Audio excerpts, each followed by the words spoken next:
Hello, everyone. My name is Jennifer. I'm one of the co-founders of Music for Inbox, and I'm going to invite our artists now. So nice to see you both. Likewise. Well, thank you guys so much for joining us for the chat. We have been just so excited to share your art this month. I know people have gotten to see the trailer for Erin's performance, and we actually just got the postcards in a couple days ago for Paul's piece. Oh, amazing. They turned out really good. I mailed you some, so you'll get them in the mail hopefully any day now. Perfect. So I've written down a couple questions because I've been really inspired by y'all's work and I want to learn more about it. So first, I was kind of noticing, so you're both drawn to working with objects in unconventional ways, not as they're intended to maybe or created to be used. How did that work emerge for you both? Erin, maybe you want to start? Sure. Let's see. It's sort of a strange journey because I started off as a pianist and then I kind of moved to like electronics and building my own little instruments and like circuit bending and just kind of the DIY electronic stuff. And then I decided that although I like doing that, I started adding them to like acoustic objects, and then I kind of left out the electronics and just went to acoustics, and then it just kind of ended up with me foraging for things to make sculptures out of. It also kind of covers up my limitation in like fabricating things physically. Yeah, so I don't really do woodworking or metalworking or anything, so I do a lot of my stuff by like finding objects to use. And where do you find your objects? You mentioned foraging. What is that like? Yeah, well, I mean, it depends. Sometimes I do. At first, I started doing just thrift stores and Home Depot and stuff like that. And then, depending on what jobs I was working, you know, I worked in a warehouse for a while, so I would use like plastic wrap in boxes. And I worked for a cannabis company for a while, so I got into like the pop tops. You know, so I just kind of started noticing just whatever I'm doing at the time. Like I try to just see things in a different way, especially when you're around it all the time and it could potentially be boring. You could always kind of use it in a different way to make things interesting, you know. Oh, that's a beautiful way of moving through all kinds of spaces. Yeah. And Paul, where did your fascination with working with objects in these imaginative ways emerge? I feel like it's sort of been, in the practice for a considerable amount of time. I feel like, as an artist, there's a limited resources of what you have access to and, how much you're able or willing to spend on it. And so I think for me, it started probably before graduate school, where I would end up just like first by collecting, like working with things in my own personal life. And as the collection of materials started to get larger, it began, collecting them at like dollar stores or thrift stores, and sort of this detritus that then started to accumulate in my performances and then my photos and later my films. And in recent years, I also, like, as I travel, international, whatever, I'll just sort of find myself in these like sort of knick-knack stores or markets, and I continue to gather materials there as well. Do you find that when you use an object in a piece, it kind of serves its purpose, or do you see them like recurring through your pieces over time? For me? For Paul. Sorry. For Paul. Sorry. Oh, sorry. I personally, I like to reuse things again and again. Materials then start to have new relationships. Something can function as a character and something else be part of a landscape, and then it can become part of something else. So it repeats over, in different ways, over time, and the objects start to then have different values. Beautiful. So you both have kind of, I would imagine, I'm guessing, kind of building collections. So do they kind of live around you, these objects in your spaces? Yeah, I leave it just kind of everywhere because I have my different like corners of places that I have different things I'm making, and like what Paul was saying, I reuse stuff as well. So I'll move something from one section and try it in another section, and my house is not really set up to have friends over per se because I have just like crap everywhere.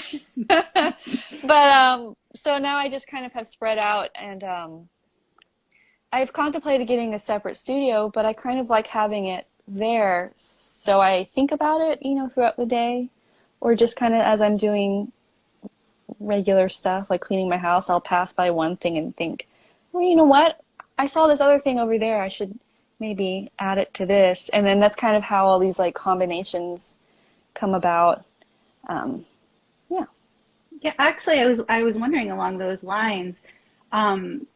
It was a big change for you to move from your apartment working on performing the piece, Erin, to working in human resources, which is a massive space. What did that change do to how you felt like the music would unfold or how you interacted with the instruments you built? Yeah, it was nice seeing it in a different space. I could spread out more, and the acoustics were different. And one thing about doing it in your apartment is you do want your security deposit back. So you can't scratch up the floor or like put things on the wall or whatever. So it was nice to just kind of let loose a little bit and let things kind of run their course instead of constantly trying to stop it from running into my router or running into this part of my house or like scratching up the floor, But it is sort of hard to set it up again because sometimes you get it to be just right, especially with the little rocks machine. I had gotten it just right, and then I brought it, you move it and it gets rattled around, and then you have to like sit there and like calibrate it, which is kind of, at least in the human resources case, there wasn't a huge time limit, but sometimes when I'm doing a show and it's like, oh, you got 10 minutes to set up between sets, like, hurry up, and you're sitting there like trying to fiddle. moving some rocks around. Yeah, so that was nice to be able to spread out and to have a little bit of time to make it just right. So. And Paul, do you work out of the studio or out of Yeah, I'm at my studio right now, which is like, I'm actually like, Very funny cool. talking about collection, I'm at this point where I'm like sort of really trying to do an extreme deep clean of it. So I'm like sort of surrounded like by boxes, which are all things that had stuff in it. It's like kind of insane right now. Amazing. It was like, though I probably cleared like maybe 30 plus boxes of materials in the past week or two, it still feels like really aggressive. So I'm trying to, since I just finished a couple of deadlines, clean it out a little bit more.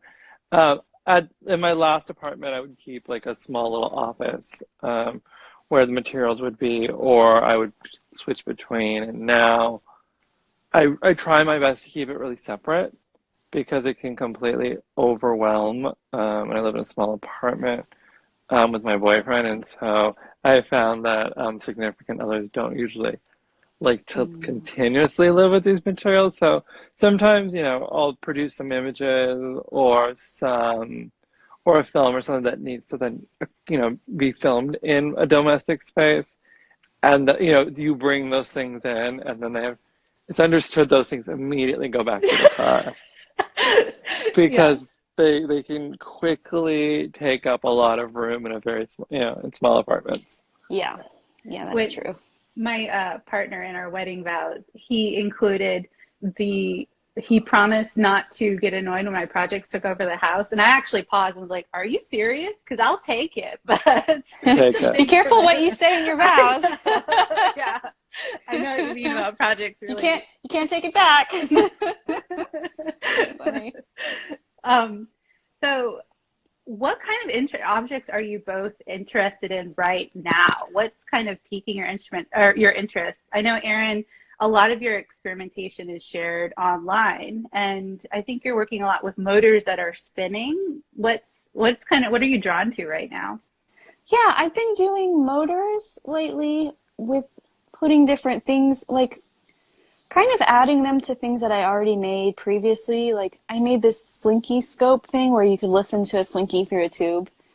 And so I added a motor that kind of moves it. So I'm just taking the things I did at Human Resources and just trying to automate more things with it. And I've also been taking apart some of my instruments, like I took apart my guitar and added the pickups to a motor, and then I took apart this little piano that I found on the street. Can you believe I found a piano on the street? I mean, it's small, but that was just such a great day. It's like, But anyway, I took apart that. I took the keys out and I added a pickup and a motor to that. So I just kind of, I do everything just little increments at a time until I come up with maybe like a big automated thing. So, yeah. And Paula, I know you work a lot with film too, and you have a series right now at the Feminist Center for Creative Work that you've curated, which I think everyone should check out. I think it's until June 22nd or something. Forgive me if June 30th. Yeah, so June 30th. It's up to the end of the month. Yeah. Correct. So have you found yourself working more with any particular mediums right now, film or photography, or do you move pretty fluidly between them?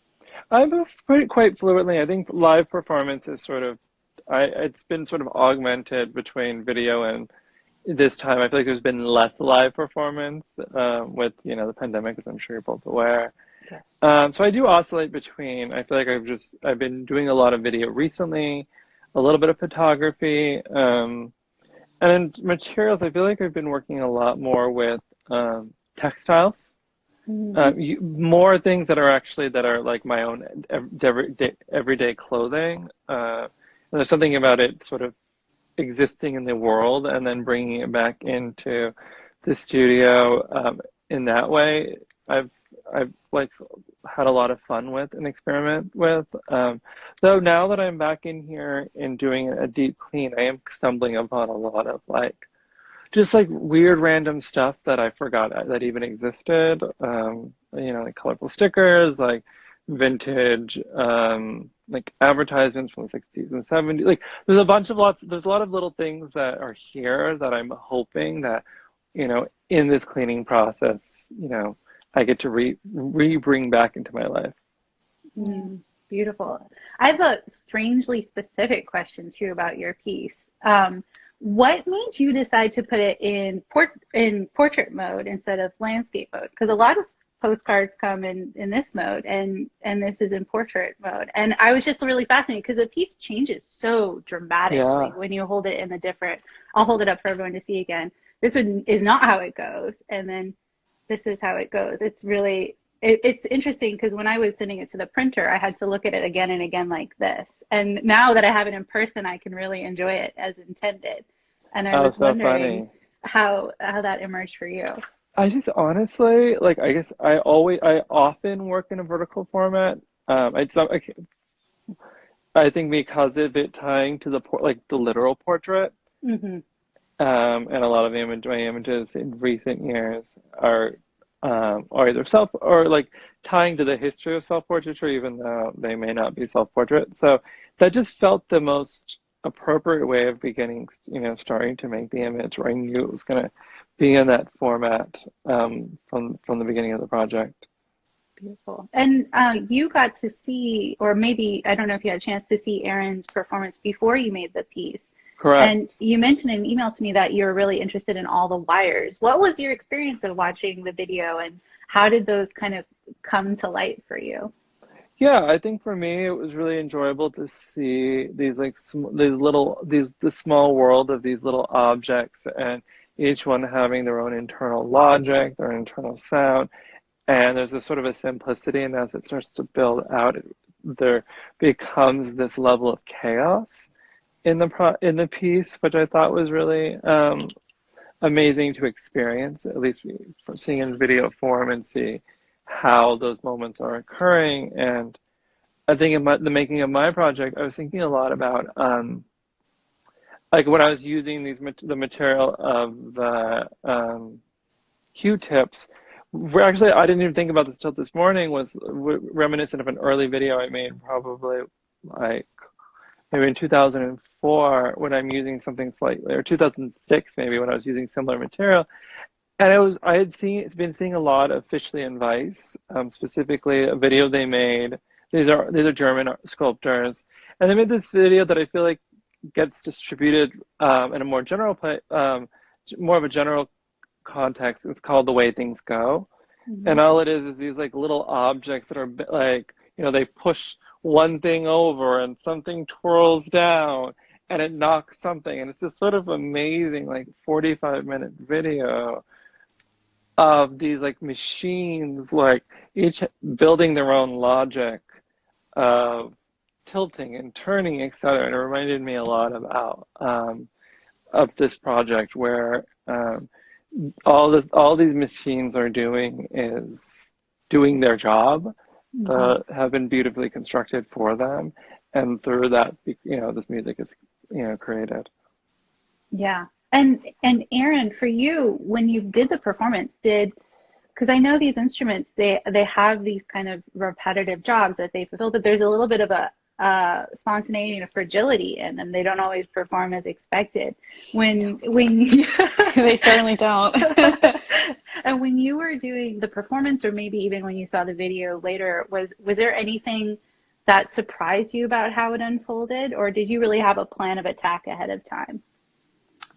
I think the biggest surprise happened when I was doing the video, when we were actually filming, because I was like, right up until we started, the whole time I was like, how am I going to make this work? Like, where am I going to start? After that, where am I going to go? And then I just kind of had a map in my head, and then as I did it, it was surprising to me that first it sounded so good in the space, because in my house, you hear it kind of, the sound is pretty compressed. It's in a pretty small room. I don't have a lot of space to walk. So it just kind of like unfolded in a lot like larger, and it was both larger sounding and better sounding, especially the way Tim recorded it. It sounded really great. And it also was like walking the space ended up being a lot easier and like more intuitive than I thought. So that was like a nice surprise. And I was also, some of the things, the mistakes that happened, like there was one time where like the record player stick got stuck, but then I ended up being sort of close enough to it to unstick it, or, certain things would happen and they could have been broken, but then they kind of were broken in a fun way. It's always a fine line between being sad broken and being broken in a fun way. Sometimes the sad broken is funny, but sometimes it's just kind of boring. So again, it really depends on like how the thing breaks and when. Well, and I think also your responsiveness to the sounds. I know I was lucky enough to get to be there and help with the filming, and I know that was one thing I noticed, is how responsive you are to all of the sounds as they're happening. So even if something breaks, the way you were able to shape it back in was really thoughtful, and I think speaks to like your experience as a performer, right? You're an inventor, but also a real performer. I think a lot of the mistake fixing, it's also from performing this kind of set, but also from I was a jazz pianist for a long time. And that is just like the entire time you're pretty much just fixing your mistakes. Like you play something and it sounds kind of dumb, so you have to like figure out a way to fix it. Or somebody loses the form of a tune and you have to fix that, so you're kind of always putting out fires in a way that's supposed to seem seamless and musical, so the audience doesn't notice. So I do kind of attribute some of that like ability to like be like, oh cool, I'll just quick fix that, like to that background, Yeah, totally. So I'm going to see if I have any other question. Oh, Paul, of course. I really wanted to know your process for creating this piece. Where does something like this start and end? And are you looking through the camera a lot, or are you looking at it from a distance, or what does that look like? Sure. So in this case, I started to first begin by, using the performance as a study to sort of figure out what to work with and what to do. And then, it begins like going through the studio, see what I have, what materials are interesting, and looking at texture and objects and see what would make sense. I then kind of wandered around the stores in the general area, looking to see what they have. Is there anything weird or interesting, something that I could work with, something that like I immediately intuitively hold on to that would be useful. And nothing really came to mind. I ended up going then returning back to what I had. And I knew I wanted to use this like wiry material, which ended up being these Q-tips, and then building it outward from there. The photos is a lot more. It's very. I mean, those are the bright yellow in the corners. It's a much more like. it's a very simple image. For me, it's like mostly black and white, even though it's shot in color. So I wanted just there was a reduction that felt appropriate for the project, and I thought that sort of made sense also in that the performance I was looking at had these little objects, but there were just like little small splashes of color that were happening. So I wanted to then stay true to that. And then, then it becomes about tinkering and playing with material and figuring out how to build something, and then the act of photography comes along the line. Other projects, it would go through different iterations, but I thought it made sense to keep it a little bit more reduced. Yeah, it's so beautiful, and we're really, really excited to share it. And both of your work has just been such a joy to experience, and I love the way they make me think about each piece differently, which is really special. So thank you both so much for joining me today and for your beautiful work. And I'll see you around on the internet. All right, sounds good. All right. Thank you. Bye.